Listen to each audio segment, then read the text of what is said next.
So last year was the 35th anniversary of Punky Brewster.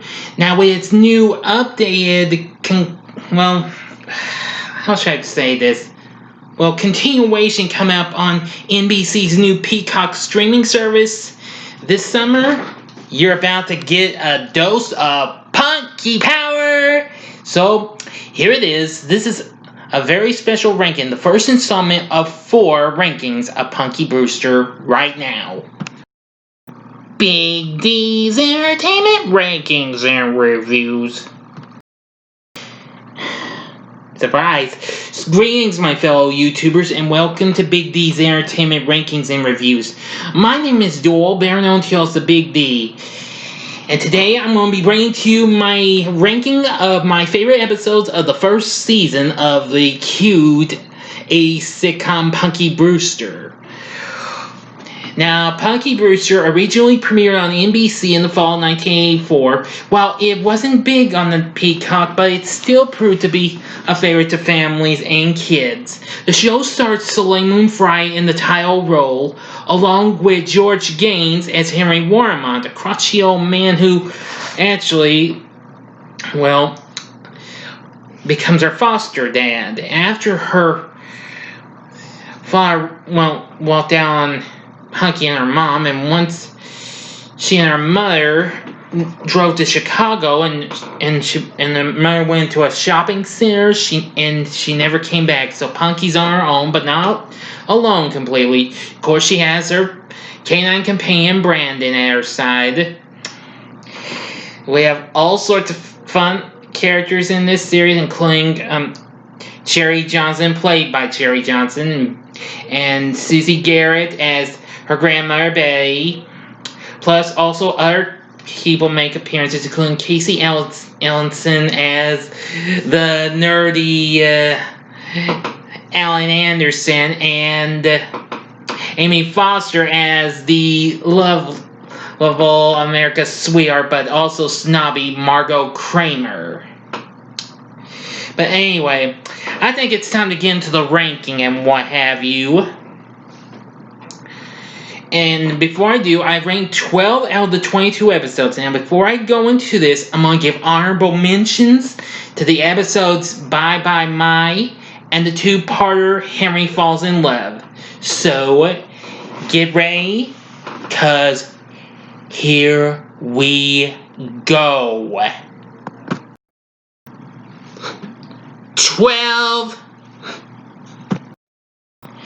Number 12 is Miss Adorable. Now, let me see. I'm going to use this so I can remember. Let's see here. Now, this was episode number 9 of the first season. It's pretty fun. As, Margot has been so big in pageants and what have you, so she decides to let Punky and Cherry go up against her and a few other little girls in the Miss Adorable pageant. This episode features a guest appearance by Andy Gibb, who would later go on to appear in the episode Punky in the Record Business a few episodes later. But unlike this episode, he plays a different character. In this episode, he plays himself as he's the MC of the Miss Adorable pageant. I have to admit, I love the performances given by the girls and what have you, especially Punky's trying to get Brandon to do all sorts of things, but he just doesn't do them until the last bit of it. Yeah, this episode's pretty cute and all.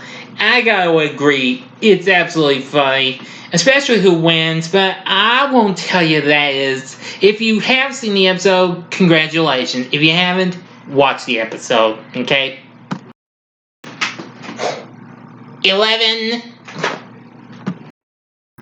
Number 11 is Dokdo Afternoon. Now, this was the 10th episode of the first season. I will say it's pretty funny. When Punky learns that Henry doesn't have enough money to, support Punky or something like that, Punky decides to get a loan, and so she goes to the big bank to meet with the and meets with the big guy who runs the bank, who's played by Earl Bowen, who has appeared in numerous sitcoms, including It's a Living, which he was a member of the cast in the second season. He's also appearing on lots of other shows, including Silver Spoons, which of course was done by the same guy who created this, David W. Duclon, who actually happens to be Cherry Johnson's uncle, I do believe. Yeah, I'm pretty sure that's what it was. Anyway, I must admit, it's pretty good. So, Punky had a wild idea, so she decides to take the bank guy's dog and lots of other dogs and start kind of a dog grooming service and what have you. Well, when Henry comes back, he's kind of confused and what have you, and boy, he gets in for a shock. Even when once Cherry and Alan have been helping out. I will say, it's pretty funny. I do think it's a cute episode. 10. Number 10 is I Love You, Brandon. Now, though I will point out there were 22 episodes, but that was for syndication because 2 episodes were 1 hour, so I humbly apologize. This is actually the 17th episode, and I gotta say, it starts out pretty good. Henry has brought home some rare stamps and what have you of the crowned heads and what, yeah, or something. And, well, apparently, Brandon, well, eats them. You'll see when if you haven't seen the episode yet. So apparently, Henry's really tore up. He's not too thrilled with Brandon at all. Well, anyway, but to make matters worse, Brandon gets hit by a car and they take him to the vet. Boy, Punky's upset that they may have to put poor Brandon to sleep. But soon he recovers. But again, I'm not going to tell you how that goes, okay? This episode's pretty good, and it's a real, well, very special episode. 9. Number 9 is one of the episodes that had 2 stories in it. This would be Go to Sleep and A Visit to the Doctor. This was the 8th episode. I'm going to say it's pretty fun and all.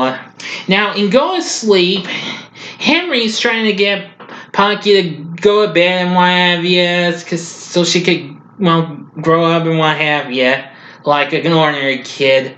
Well, apparently, Punky gets up and just wants to watch TV with Henry. So, after all that, Henry just lets her watch the opera with him and stuff like that.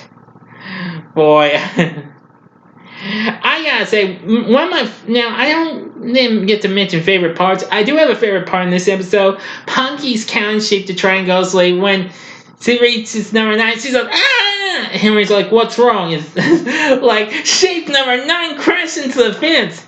Should I call the farm ambulance? Oh boy, that's cute. Even when Henry's trying to read a story, he does that silly voices. It's crazy.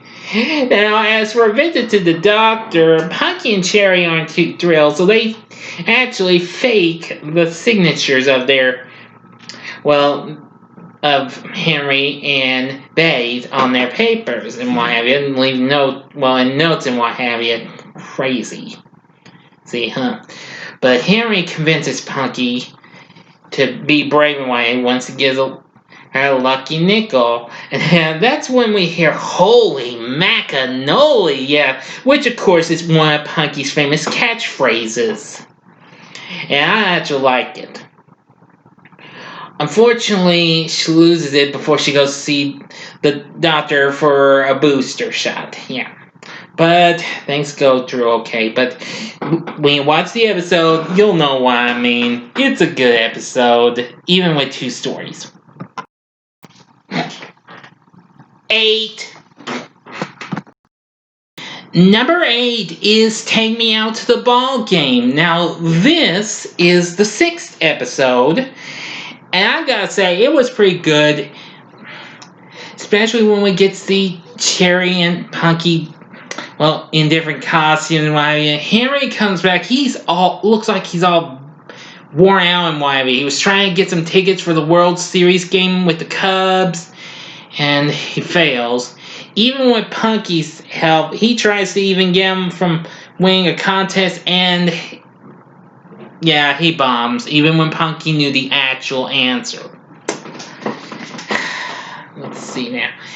So, with the help of Eddie the Handyman, of course that's Eddie Deason, and he insists could try and get from this dude like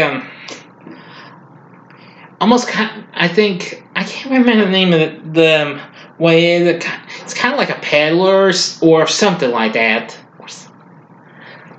and gets 2 actual tickets. Unfortunately, when they go to the game, they learn they've been had.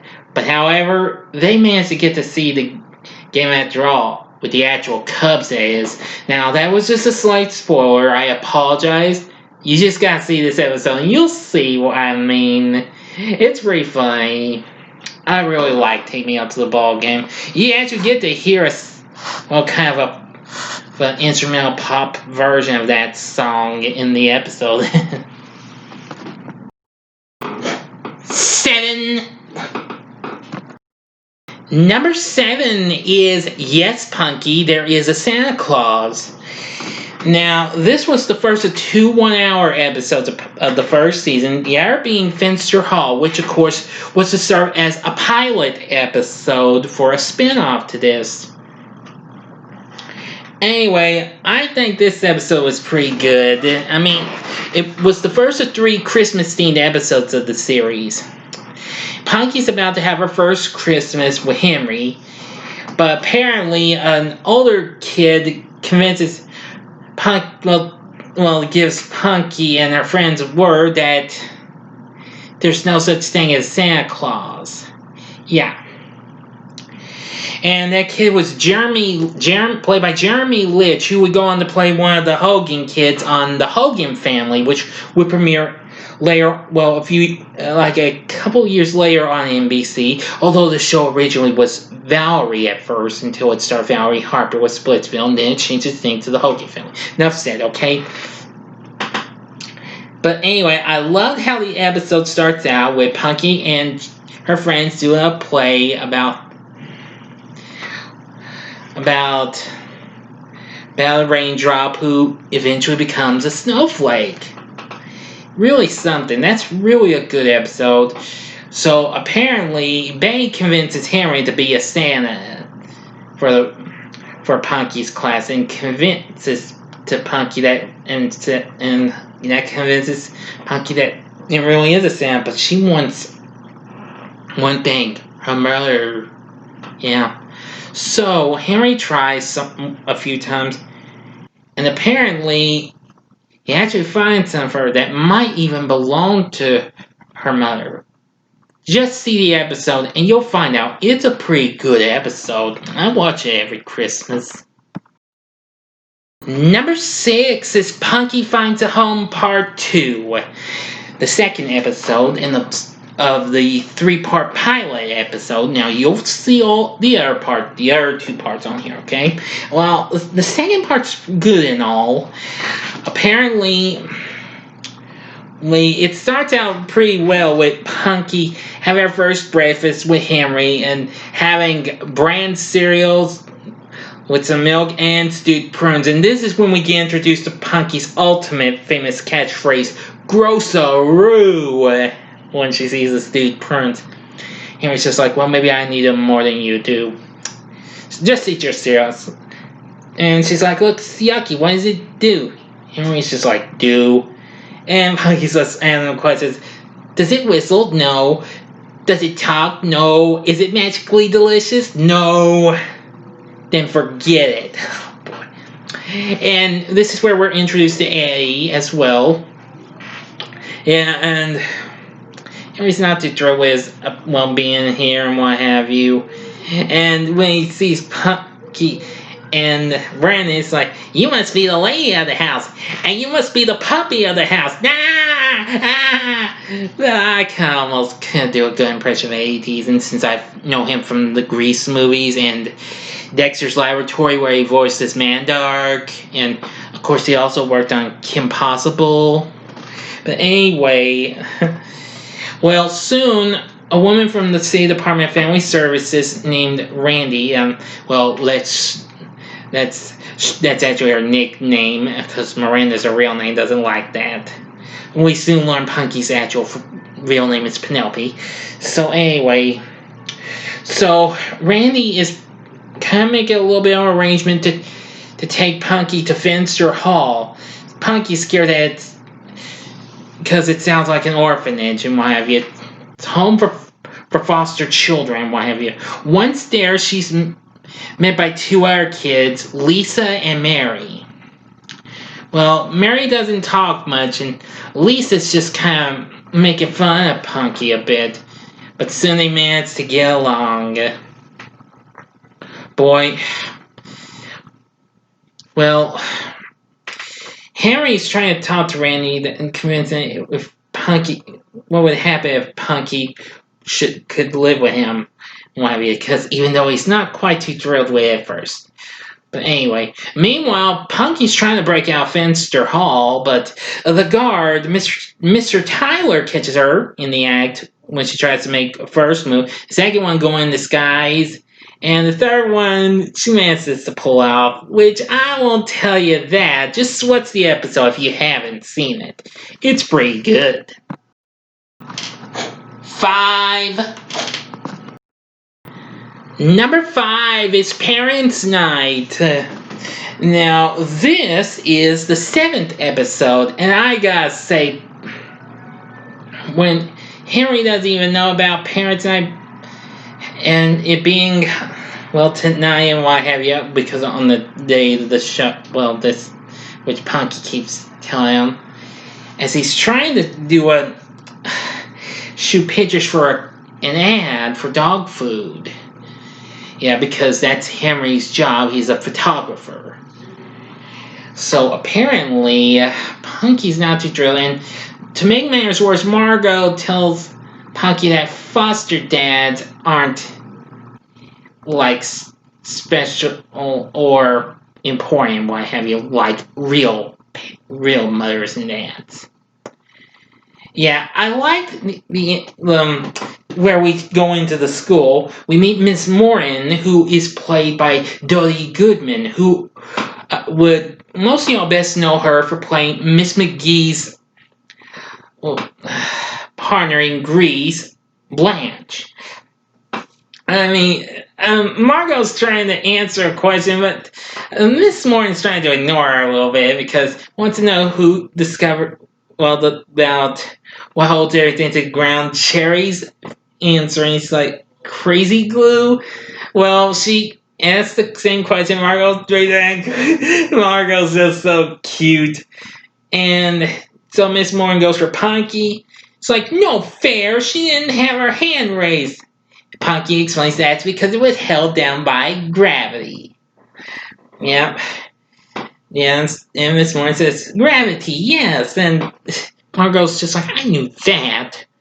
So she asks Alan now, Miss Morton, who discovered gravity.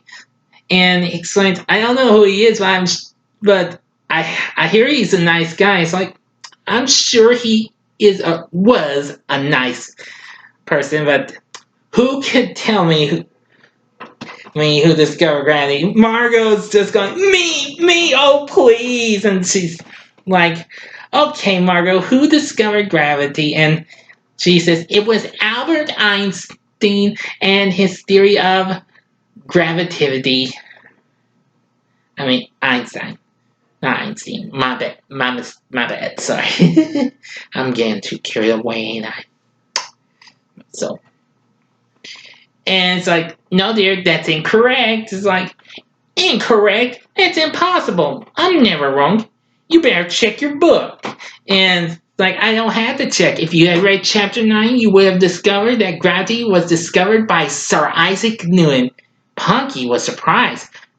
Isaac knew it. I thought it was his brother Fig knew it. Not the first time I've heard a joke reference to that, because I heard that little something referencing Fig knew in an episode of the Mr. Peabody and Sherman shorts from Rocky and Bullwinkle from long ago.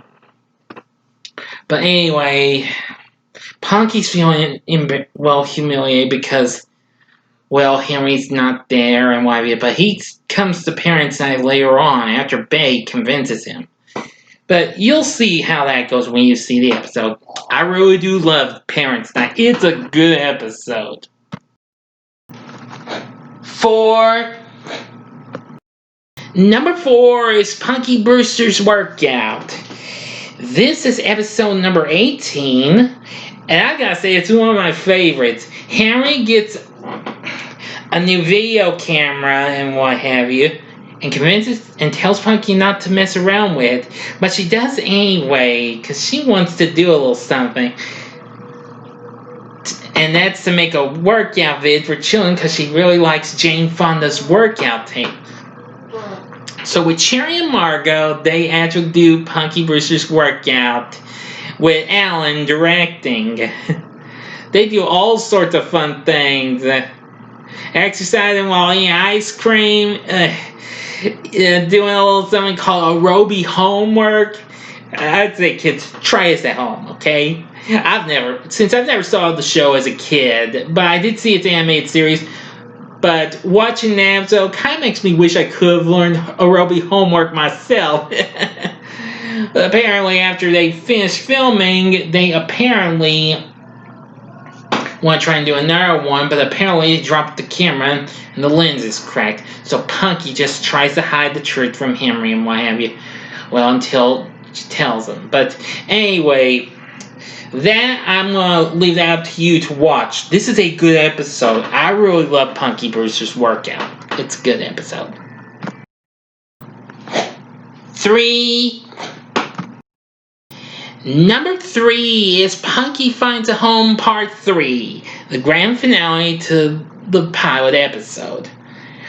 After Punky manages to escape from Finster Hall and what have you, she manages to make it back, and Henry's trying to ask Randy why he can't adopt her, be a foster parent.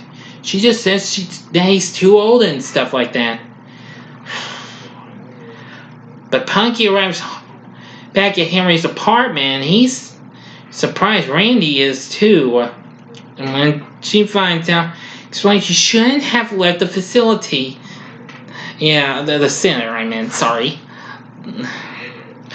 Well, apparently, she just says Spencer Hall is like a dungeon or something like that. It chained us down a dungeon filled with mice and dragons. I mean, that was funny. Anyway, after all that, Henry wants to have Punky live with him.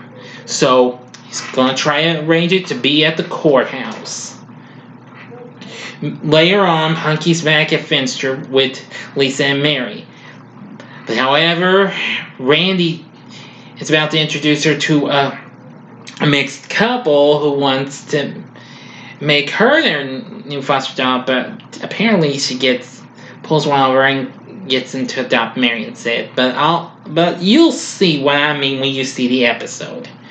So Henry manages to get through, even when one of the I believe a lawyer or something, who's actually played by Alan Ann McCleary, who happened to be George Gaines's real-life wife, who would also appear in the Henry Falls in Love 2-part story.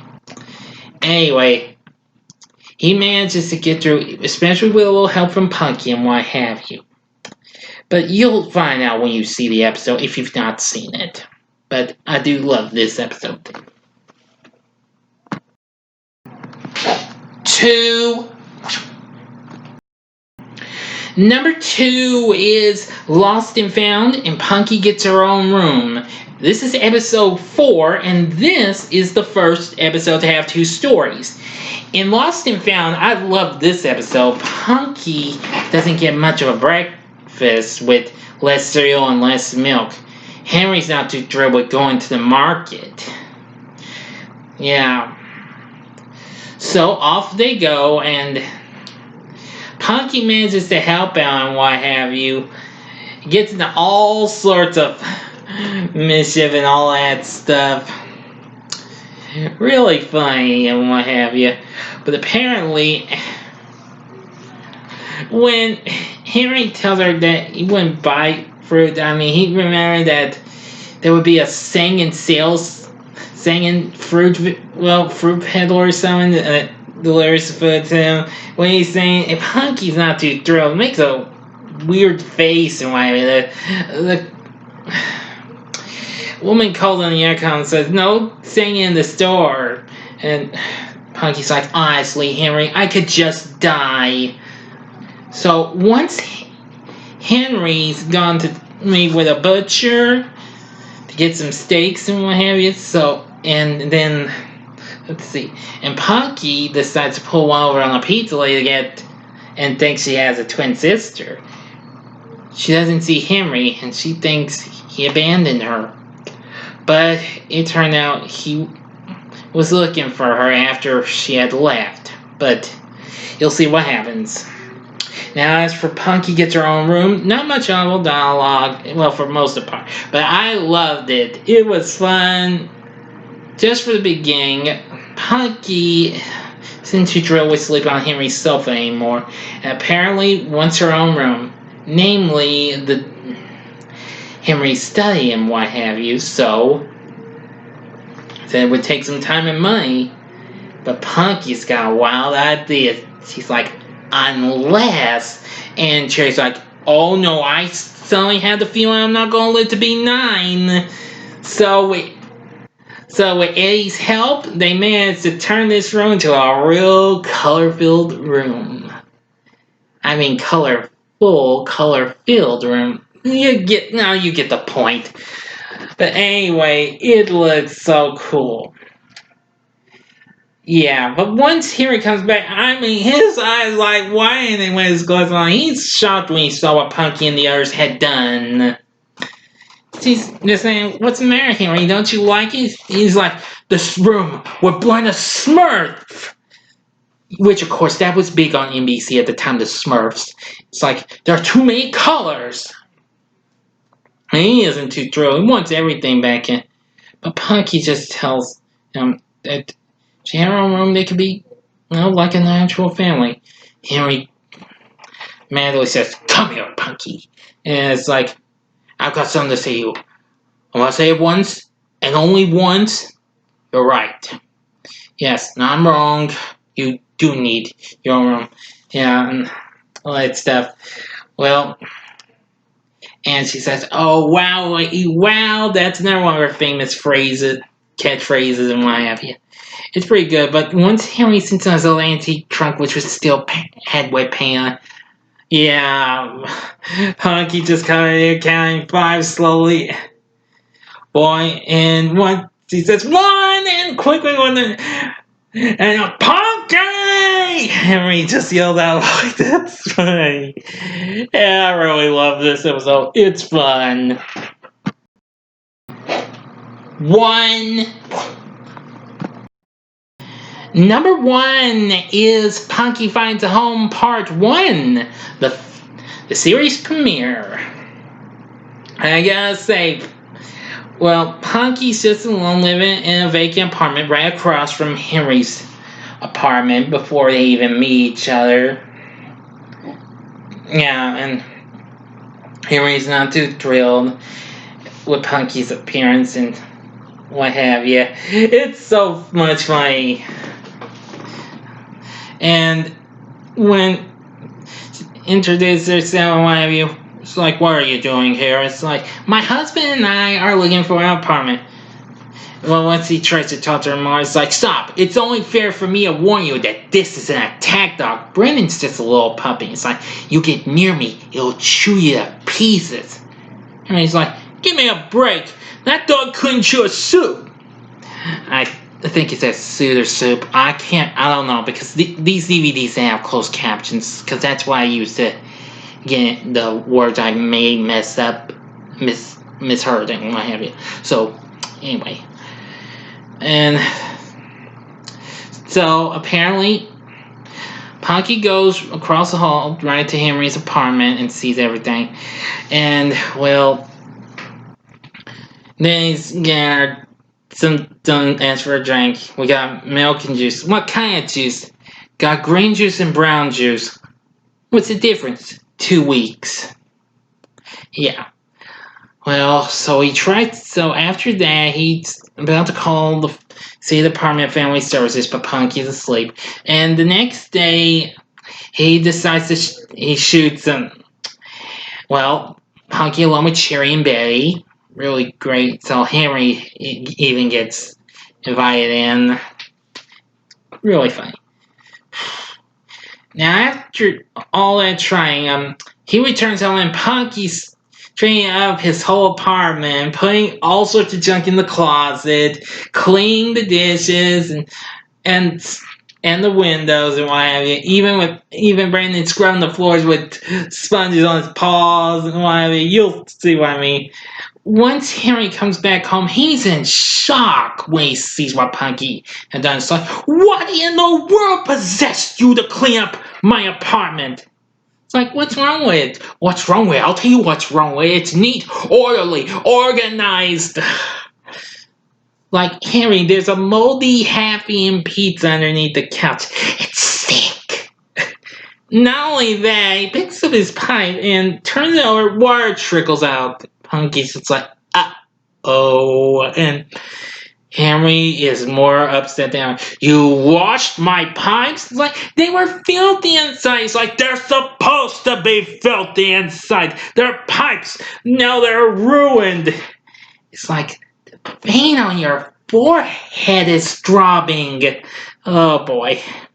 Not too thrilled when Punky has a picture of his wife who died a year after they were married, and even a poster of Michael Jackson. But apparently Punky just feels like nobody wants her around, so she leaves.